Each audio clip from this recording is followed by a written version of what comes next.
Okay, it has been a long week and I've not been here for a lot of it. There is quite a bit of stuff going on at work for me, but I've taken care of that and I wanted to make a really quick video as we're getting like the final numbers out of this election as to what the popular vote actually looks like.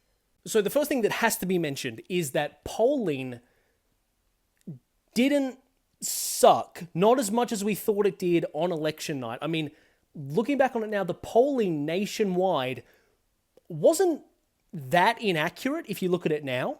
Now, state-by-state polling, that is still a mixed bag. I mean, that Iowa one I made a whole video about the most accurate pollster in the country, missing by 17 points. That is still out there, but the aggregate of polling in this election nationwide, pretty solid performance if you look at it like what is the norm. So if you put all the numbers together from all the highly reputable polls nationwide, you basically get a picture that looks like this. Harris in like that mid 48 range and Trump at the high end of 47. Now on election night, things looked really off. I mean, like Trump was upwards of like 51% of the popular vote on the night, but that's slowly leveled out, particularly as like California has started coming in, and the 1 or so percent of the vote that is really left to count is mostly in California, which will sway heavily Harris's way. So with that in mind, it looks like the final popular vote count is going to be around this area. Harris at about like 48.3 and Trump at about 49.8%. So if you're left wing and looking for something to be happy about, a majority of people did not vote for Donald Trump. He did not get a majority of the vote in this election, but he did get very close. So of course, the pollsters did underestimate Trump again, but it was by a much lesser margin than it was before. I mean, in 2016 and in 2020, we were looking at upwards of a 3% error when it came to establishing like what Trump's support was. And most pollsters expect at the most, at the extreme end, a margin of error of about 3.5%. This time, Trump was underestimated by a little over 2%, which, let's be entirely honest, in the world of polling, is a very standard, normal, and acceptable error. If you combine the error on both candidates, like Harris's support was pretty much bang on in the polls, as was Biden's last time. But looking at this, like the combined error, it's less than 2.5%.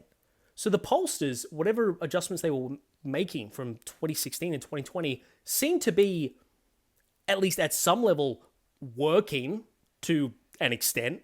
And this is something I cannot skip over. This is something very surprising to me, which is that if you look at this, these percentages here that were the actual result of the election, Harris performed within like 0.1% exactly as well as Hillary Clinton did in 2016. I believe Hillary Clinton got just under 48.2% of the popular vote, and Harris is less than 0.1% away from that. So Hillary Clinton and Kamala Harris both energized the exact same proportion down to 0.1% of the American electorate as each other.